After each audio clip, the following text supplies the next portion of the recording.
Good morning बच्चों, आपके अच्छे दिन की शुभकामना के साथ आइए आज का वीडियो प्रारंभ करते हैं। आज का जो वीडियो होगा यह कक्षा 12वीं के लिए होगा और जो प्रयोगों की हमारी सीरीज चल रही है उसका ये 7वां वीडियो होने वाला है। उम्मीद करता हूँ जो भी प्रैक्टिकल मैं आपको बता रहा हूँ वह आपकी समझ में अच्छे तरीके से आ रहे होंगे। जो हमने 6वें नंबर का प्रयोग किया था या जो पिछला वीडियो था उसमें जो कुछ भी हमने सीखा उससे एक स्टेप आगे आज हमको सीखना है। उस प्रयोग में हमने जो उत्तल लेंस था उसकी फोकस दूरी ज्ञात की थी और जो प्रयोग विधि थी जिस तरीके से हमने वहाँ पर प्रोसेस की थी वैसी ही प्रोसेस आज करनी है, लेकिन इसके पश्चात हमें यहाँ पर उत्तल दर्पण का प्रयोग करना है। तो सबसे पहले यह जान लेते हैं कि आज के प्रयोग के लिए हमारा उद्देश्य क्या है। तो आज के लिए उद्देश्य है उत्तल लेंस की सहायता से उत्तल दर्पण की फोकस दूरी ज्ञात करना।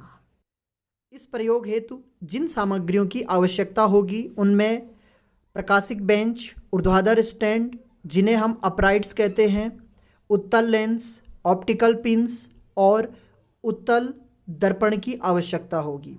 सबसे पहले यह जानना आवश्यक है कि आज का जो प्रयोग हम करने वाले हैं उसमें हम किस सिद्धांत का प्रयोग करने वाले हैं या कौन सी बात हमें अपने दिमाग में रखकर इस प्रयोग को करना है। तो सबसे पहले मैं आपको फिगर के माध्यम से उत्तल दर्पण की जो फोकस दूरी होती है उसे कैसे ज्ञात किया जाता है उसके बारे में बताने वाला हूँ। उसके पश्चात हम प्रयोग करेंगे। इस प्रयोग को करने के लिए आपको एक छोटी सी बात याद रखनी है जो कि इसका सिद्धांत भी है। सबसे पहले यहाँ पर हमने लिया है एक कॉन्वेक्स मिरर जिसे हम उत्तल दर्पण कहते हैं। उत्तल दर्पण में यहाँ पर वक्रता केंद्र दिखाया गया है जिसे सेंटर ऑफ कर्वेचर कहते हैं। जो वक्रता केंद्र होता है जिस गोले से, यानी कि कोई कांच का गोला होगा, जिस गोले से हम इस मिरर को काटते हैं उसका जो केंद्र होगा उसे ही हम वक्रता केंद्र कहते हैं। तो केंद्र से लेकर इस गोले के परिधि तक, यानी कि यहाँ से लेकर यहाँ तक की जो डिस्टेंस होती है दर्पण में इसे ध्रुव कहा जाता है, इसे वक्रता त्रिज्या कहा जाता है। और जो वक्रता त्रिज्या होती है उसका जो आधा होता है वह इस दर्पण की फोकस दूरी होती है। तो इसे हम F = R/2 कहते हैं। साथ ही ध्रुव को मिलाने वाली जो रेखा होती है उसे प्रिंसिपल एक्सिस या मुख्य अक्ष कहा जाता है। अब जो सबसे मुख्य बात है वह आपको यह ध्यान रखनी है कि जो भी प्रकाश किरण वक्रता केंद्र की ओर आती है, यानी कि यहाँ से अंदर आएगी नहीं, यहाँ पर मैंने दिखाया है यहाँ से आगे डॉट डॉट डॉट होना चाहिए, लेकिन मैंने यहाँ पर आपको समझाने के लिए पूरा दिखाया है ताकि कैमरे में यह दिख जाए। तो जो भी प्रकाश किरण वक्रता केंद्र की तरफ आती है, यानी कि वक्रता के जो वक्रता केंद्र है बिल्कुल उस पर आती है, वह उसी पथ पर रिट्रेस हो जाती है, सीधे वापस लौट जाती है। और यही सिद्धांत हमको प्रयोग करना है। अच्छे से समझ लीजिए, जो प्रकाश किरण उत्तल दर्पण में वक्रता केंद्र की ओर आती हुई प्रतीत होती है वह उसी पथ पर वापस हो जाती है। अब इसे समझने के लिए आपको इस फिगर को अच्छे तरीके से समझना पड़ेगा जो कि हमने प्रयोग संख्या 6 में देखी थी। थोड़ा सा इसे फोकस कर लेते हैं। अब आपको अच्छे तरीके से फिगर दिख रही है। यहाँ पर देखिए, सबसे पहले जो प्रयोग संख्या 6 हमने किया था, यदि आपने वीडियो नहीं देखा है तो इस प्रयोग से पहले जरूर उस वीडियो को देखिए क्योंकि उससे एक स्टेप आगे आपको यह प्रयोग करना है। तो उस प्रयोग में हमने ऐसा किया था, यहाँ पर वस्तुपिंड थी, उसके बीच में उत्तल लेंस लिया गया था और दूसरी तरफ प्रतिबिंब पिन थी। ऐसी स्थिति उत्पन्न करते हैं कि जो वस्तुपिंड है उसका जो प्रतिबिंब है वह हमें प्रतिबिंब पिन के ऊपर इन्वर्टेड यानी उल्टा दिखता है और इस तरीके की स्थिति हम उत्पन्न करते हैं। अब यहाँ पर जब ये स्थिति हम प्रयोग संख्या 6 की तरह प्राप्त कर लेंगे तो हमें वस्तुपिंड और जो लेंस है उसकी स्थिति को अब डिस्टर्ब नहीं करना, यानी कि इनको फिक्स कर लेना है एक प्रयोग के लिए, यानी एक रीडिंग के लिए इनको हम फिक्स कर लेंगे। इसके पश्चात अब हमें करना क्या है, हमें यह करना है कि जो ऊर्ध्वाधर स्टैंड होता है उसमें हमें एक उत्तल दर्पण लेना है और उस उत्तल दर्पण को यहाँ पर जो वस्तु प्रतिबिंब पिन है और लेंस है, ध्यान दीजिए, प्रतिबिंब पिन है और लेंस है, उसके बीच में इस पोजीशन में रखना है कि जो दर्पण है उस दर्पण का वक्रता केंद्र ध्यान दीजिए मेरी बातों पर, उस दर्पण का वक्रता केंद्र प्रतिबिंब पिन, जैसे ये प्रतिबिंब पिन की स्थिति है, ठीक उस स्थिति में आ जाए। यानी कि वक्रता केंद्र और जो प्रतिबिंब पिन है यह बिल्कुल एक दूसरे के ऊपर आ जाने चाहिए। तो इस स्थिति में क्या होगा, जो प्रकाश किरणें कहाँ से चल रही हैं, वस्तु से चल रही हैं और लेंस से होते हुए इस स्थिति में क्या बना रही थी, वस्तु का प्रतिबिंब। कंफ्यूजन बिल्कुल ना करें, दो स्थितियां हैं। अगर यहां पर दर्पण ना हो तो वस्तु का जो प्रतिबिंब बनना है वह सी पर बनना है। अब हमने क्या किया, बीच में दर्पण ले लिया। दर्पण को इस तरीके से एडजस्ट करना है कि यहां पर इसका वक्रता केंद्र आए। तो क्या होगा, ये जो प्रकाश किरणें हैं वो किसकी ओर जा रही हैं, वक्रता केंद्र की ओर जा रही हैं। तो ये प्रकाश किरणें परावर्तन के पश्चात वापस हो जाएंगी, यानी उसी मार्ग पर वापस हो जाएंगी। यदि उसी मार्ग पर वापस होंगी तो कहां पर जाएंगी, वस्तु के ऊपर जाएंगी। वस्तु के ऊपर जाएंगी तो जो प्रतिबिंब है वह हमें कहां पर दिखेगा, वस्तु के ऊपर दिखेगा। तो दर्पण को बीच में रखने से यह स्थिति उत्पन्न हो जाती है। और सिद्धांत क्या है कि जो वक्रता केंद्र है वह प्रतिबिंब की स्थिति पर आना चाहिए, तब जाकर वस्तु का प्रतिबिंब वस्तु के ऊपर बनेगा। अब आपको अच्छे तरीके से यह समझना है कि ये जो कंडीशन हमने प्राप्त की है इससे हम फॉर्मूला कैसे प्राप्त करते हैं। यहां पर देखिए हमने कौन सी स्थिति उत्पन्न की, हमने ये स्थिति उत्पन्न की कि जो प्रतिबिंब की स्थिति थी वहां पर जो वक्रता केंद्र है दर्पण का वह आ गया है। इससे क्या हुआ, हमें ऑप्टिकल बेंच से लेकर L से लेकर M तक की दूरी प्राप्त हो जाएगी। ऐसे ही L से लेकर I तक की दूरी प्राप्त हो जाएगी। अब यदि हम LI यहां से लेकर यहां तक की जो दूरी है उसमें से LM तक की जो दूरी है, ये वाली दूरी, इसे माइनस कर देंगे तो कौन सी दूरी बचेगी, MI वाली बचेगी, यहां से लेकर यहां तक की दूरी। और M से लेकर जो C तक की दूरी है, जो I है वो C है। इसको मैंने क्या कहा था, इसे कहा था वक्रता त्रिज्या। तो वक्रता त्रिज्या हमें मिल चुकी है। अब वक्रता त्रिज्या मिल गई है तो उसका जो आधा होता है उसे हम फोकस दूरी कहते हैं। तो इस दर्पण की जो फोकस दूरी होगी वो भी हमें पता लग जाएगी। तो फॉर्मूला इस तरीके से बनाया जाता है। एक बार आप फॉर्मूले पे ध्यान दीजिए। देखिए MI is equals to LI minus LM हो जाएगा और ये जो वैल्यू है MI वो R देती है। F is equals to R/2 होता है और इसी फॉर्मूले का प्रयोग करके हम दर्पण की फोकस दूरी ज्ञात कर सकते हैं। इस प्रयोग को आपको दो भागों में करना है। पहला भाग प्रयोग संख्या 6 की तरह होगा। आप पहले इस स्थिति को उत्पन्न कीजिए, इसके बाद यहां पर आपको दर्पण को बीच में लेकर आना है और फिर ये स्थिति उत्पन्न करनी है, यानी कि जो वस्तु पिन है उस पर उल्टा प्रतिबिंब बनना चाहिए। इस स्थिति में होता क्या है कि जो हमारा दर्पण होता है उसका वक्रता केंद्र ठीक प्रतिबिंब की स्थिति पर होता है। इसके बाद हम गणनाएं करके आराम से पहले वक्रता त्रिज्या का मान ज्ञात करेंगे और उसके बाद आराम से हम फोकस दूरी ज्ञात कर सकते हैं। तो इस तरीके से पहला स्टेप होगा। फिर इन दोनों की स्थिति थोड़ा सा चेंज कर लें तो स्थिति हम L की चेंज नहीं करेंगे, जो वस्तु पिन है उसकी स्थिति चेंज करेंगे, फिर प्रतिबिंब की स्थिति भी चेंज होगी, दोबारा नई स्थिति हमें प्राप्त होगी और इस तरीके से 2-3 रीडिंग हम लेके यहाँ पर वक्रता त्रिज्या ज्ञात कर सकते हैं। तो आइए अब प्रयोग की तरफ चलते हैं और समझते हैं किस तरीके से वास्तविक रूप में प्रयोग किया जाता है। तो किसी भी प्रयोग की शुरुआत होती है उससे संबंधित एपरेटस के इंट्रोडक्शन से। तो लगभग जितने भी एपरेटस हैं उनके बारे में आप जानते हैं। 2 अपराइट्स लिए हैं, उनमें ऑप्टिकल पिन ली हुई है, साथ में एक अपराइट में लेंस होल्डर लेके उसमें मैंने उत्तल लेंस प्रयोग किया है। साथ ही आपको यह भी बताना चाहता हूं कि जो पहली स्थिति है प्रयोग संख्या 6 की तरह मैंने पहली स्थिति यहाँ पर प्राप्त कर ली है। यहाँ पर एक और आइडिया आपको देना चाहता हूँ। मैंने जो प्रयोग संख्या 6 किया था उसमें जो भी रीडिंग ली थी, अर्थात जो वस्तु पिन की स्थिति थी, जो लेंस होल्डर की स्थिति थी और जो प्रतिबिंब पिन की स्थिति थी, वही स्थितियां मैंने ली हैं। इससे जो मेरा काम है वह बहुत आसान हो गया और जो पहली स्थिति में प्राप्त कर रहा हूं वह मुझे जल्दी जल्दी प्राप्त हो रही है। तो आप देख सकते हैं जो पहली स्थिति है वह मैंने प्राप्त कर ली है और कैमरे में मैं आपको पहली स्थिति दिखा रहा हूं कि किस तरीके से ये पहली स्थिति यहाँ पर मैंने उत्पन्न की है। पहली स्थिति प्राप्त करने के पश्चात आपको जो वस्तु पिन है और लेंस होल्डर है इनकी स्थितियों में चेंज नहीं करना है, यानी कि अब आप किसी भी स्थिति में चेंज नहीं करेंगे। केवल आप जो चेंज करेंगे वह चेंज करेंगे जो दर्पण वाला अपराइट है उसकी स्थिति को आप लेफ्ट राइट मूव करके या आगे पीछे मूव करके से एडजस्ट कर लिया है, एडजस्ट करेंगे। और बाकी जो स्थितियां हैं उन्हें नोट भी कर लिया है ताकि भी डिस्टर्ब नहीं करनी है, यानी कि चाहते हुए भी कोई डिस्टर्ब हो जाए तो ये स्थितियां फिर से वैसी ही रखी जाएं।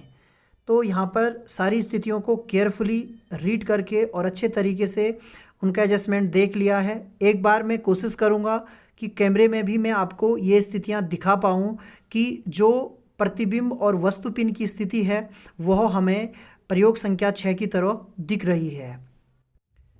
तो आप कैमरे में देख सकते हो जो पहली स्थिति है जिसमें वस्तु पिन, प्रतिबिंब और जो लेंस का अपराइट है उनको मैंने स्थिर कर लिया है और जो इमेज फॉर्मेशन है लेंस में वह हमें दिख रही है। और कैमरे को मैं यहाँ पर इधर उधर मूव करके आपको दिखा रहा हूँ कि दोनों के दोनों एक साथ ही यहाँ पर मूव कर रहे हैं, अर्थात जो स्थिति है वह बिल्कुल ठीक है।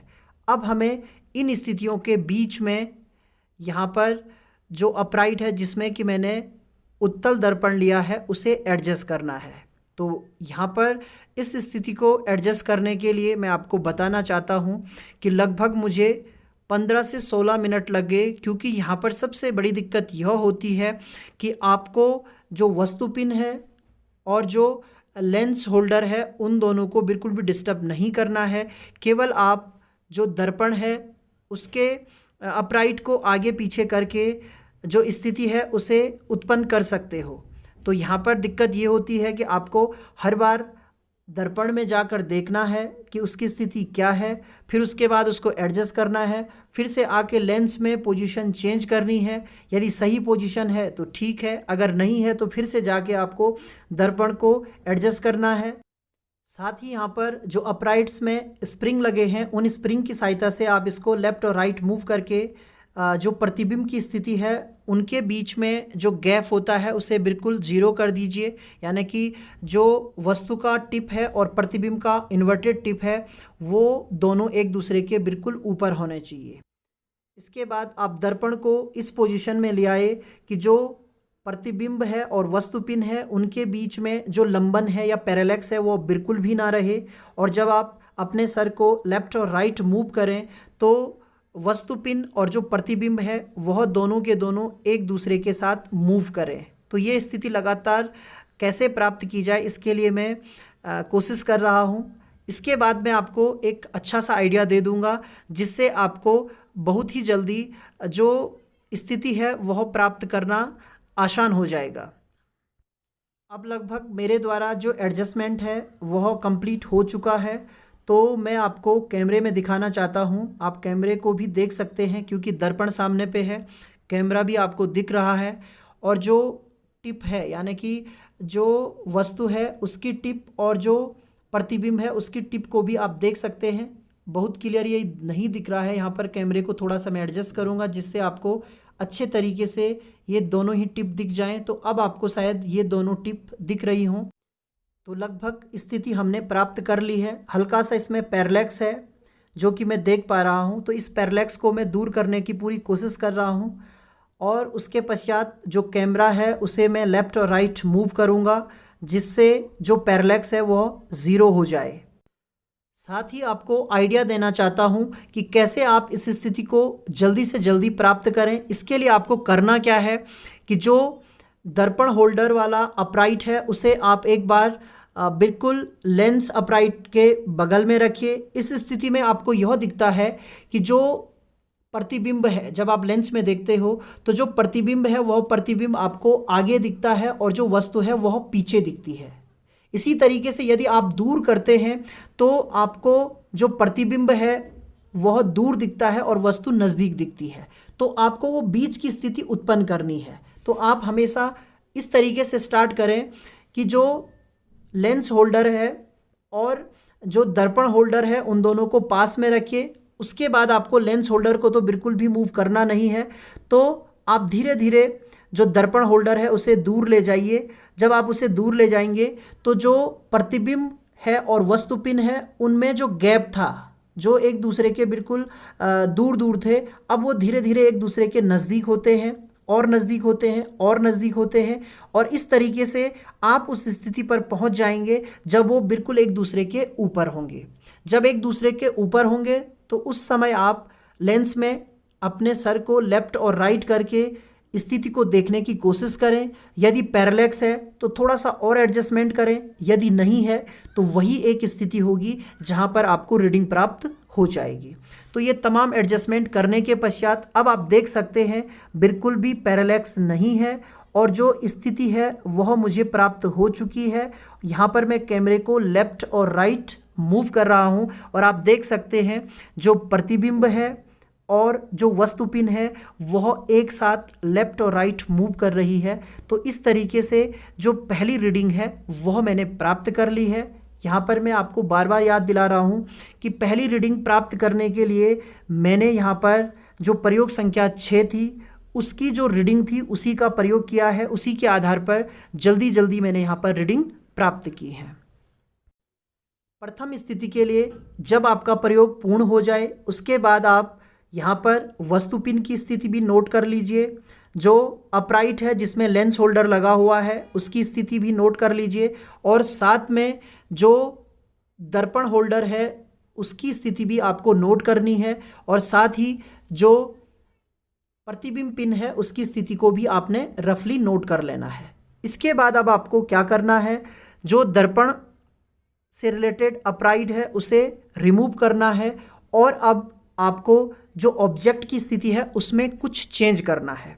अब यहाँ पर मैं आपको फिर से आइडिया दूंगा, यदि आप जो दर्पण अपराइट की स्थिति है उसे आप लेंस अपराइट से दूर रख रहे हैं, यानी कि उसे आप अपनी तरफ ला रहे हो, रीडिंग को कम कर रहे हो, तो यहाँ पर आपको करना क्या है, जो दर्पण वाली रीडिंग होगी वो भी आपको कम प्राप्त होगी, यानी कि वो आपको स्थिति इस तरीके से प्राप्त होगी कि आपको दर्पण को लेंस होल्डर की तरफ लेके आना है, यानी कि कम रीडिंग आपको प्राप्त होगी। उन दोनों के बीच का जो गैप होगा वो अब आपको कम प्राप्त होगा।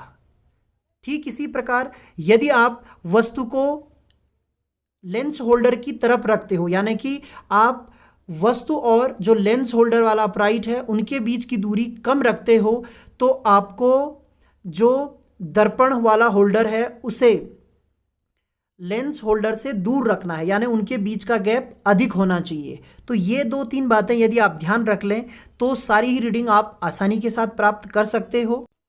तो आपको बताना चाहता हूँ यहाँ पर मैंने 3 स्थितियों में रीडिंग प्राप्त कर ली है, जिसे कि मैं अब आपको ऑब्जर्वेशन टेबल में दिखाना चाहता हूँ। आप भी इस प्रयोग को इसी तरीके से कीजिए। यदि कोई प्रॉब्लम होती है तो आप ज़रूर मुझसे शेयर कीजिए ताकि जो कठिनाइयाँ हो उनको मैं दूर कर पाऊँ। अदरवाइज प्रयोग को ज़्यादा लंबा करके यहाँ पर फ़ायदा नहीं है। तो जल्दी जल्दी में मैं प्रयोग को आपको दिखा देता हूँ और साथ में जो परीक्षण टेबल है उसका अध्ययन करेंगे, और उसके बाद जो फोकल लेंथ है उत्तल दर्पण की उसे ज्ञात कर लेते हैं। यहाँ पर वस्तु पिन की और प्रतिबिंब पिन की 3 स्थितियों के लिए मैंने रीडिंग प्राप्त की है, जिसे मैं आपको प्रेक्षण टेबल के माध्यम से दिखाना चाहता हूं, और इसके पश्चात हम यहाँ पर जो उत्तल दर्पण है उसकी फोकल लेंथ ज्ञात करेंगे। तो आप अपनी स्क्रीन पर देख सकते हैं जो ऑब्जर्वेशन टेबल है इसमें 3 प्रयोग मैंने किए हैं। उत्तल लेंस की जो स्थिति है उसे हमने ए से दिखाया है, तो उत्तल लेंस की तीनों स्थितियां मैंने 50-50-50 ली हैं। साथ में जो प्रतिबिंब की स्थिति है वो मैंने 84, 82 और 80 ली हैं। साथ में जो उत्तल दर्पण की स्थितियां हमें प्राप्त हुई हैं इन स्थितियों के लिए वह 61.9, 60, 58 प्राप्त हुई है। और यहाँ पर जो फॉर्मूला है उससे जब मैंने कैलकुलेशन किया तो कैलकुलेशन करने के पश्चात मुझे जो वैल्यू प्राप्त हुई है वह 22.1, 22 और 22 प्राप्त हुई है। आपको ये बताना चाहता हूँ जब आप इस फॉर्मूले का यूज़ करें तो जो A-B और A-C है यहाँ पर आपको इनका मैग्नीट्यूड लेना है, यानी परिमाण लेना है, नेगेटिव और पॉजिटिव नहीं लेना है। तो इससे क्या होगा, आपका जो रिजल्ट है वह आपको पॉजिटिव में ही प्राप्त होगा। लेकिन जो ए माइनस बी और ए माइनस सी के बीच माइनस है, उसे आपको माइनस करना है और उससे आपको रिजल्ट प्राप्त करना है। तो इस तरीके से आप देख सकते हैं 3 स्थितियों के लिए हमें लगभग बराबर रिजल्ट प्राप्त हुए हैं। अब इसकी गणना कैसे करनी है वो मैं आपको समझाता हूँ। तो जो गणनाएं अभी तक हमने ऑब्जर्वेशन टेबल से प्राप्त की हैं उनके आधार पर R1 का मान, R2 का मान और R3 का मान लेना है। इसके बाद इनका एवरेज आपको फाइंड करना है। तो आप तीनों वैल्यू को ऐड करेंगे और उसके बाद 3 से डिवाइड करेंगे तो हमें जो वैल्यू प्राप्त हो रही है वह लगभग 22.03 सेंटीमीटर प्राप्त हो रही है। इसके बाद जो फोकल लेंथ होती है उत्तल दर्पण की, इसके लिए हम R/2 करेंगे। तो यहाँ पर मैंने जब 22.03/2 किया तो जो f का मान प्राप्त हुआ है वह 11.015 सेंटीमीटर हमें प्राप्त हुआ है। तो इस उत्तल दर्पण की जो फोकस दूरी है वह 11.015 सेंटीमीटर प्राप्त हुई है। तो इस तरीके से आपने देखा जो परीक्षण हमने किया उसमें जो रिजल्ट प्राप्त हुए हैं वह एक दूसरे के काफ़ी नज़दीक प्राप्त हुए हैं। तो इसका अर्थ ये हुआ कि जो प्रैक्टिकल हमने किया वह बहुत अच्छे तरीके से किया गया है। इसी तरीके से आप भी इस प्रैक्टिकल को कर सकते हैं। उम्मीद करता हूँ कि आप अच्छे से समझ रहे होंगे। यदि कोई दिक्कत होती है तो आप ज़रूर मुझे इनबॉक्स में लिखकर भेजिए कि क्या प्रॉब्लम है, ताकि मैं भी उनमें सुधार कर सकूं और बेहतर वीडियो आपके लिए ला सकूं। धन्यवाद।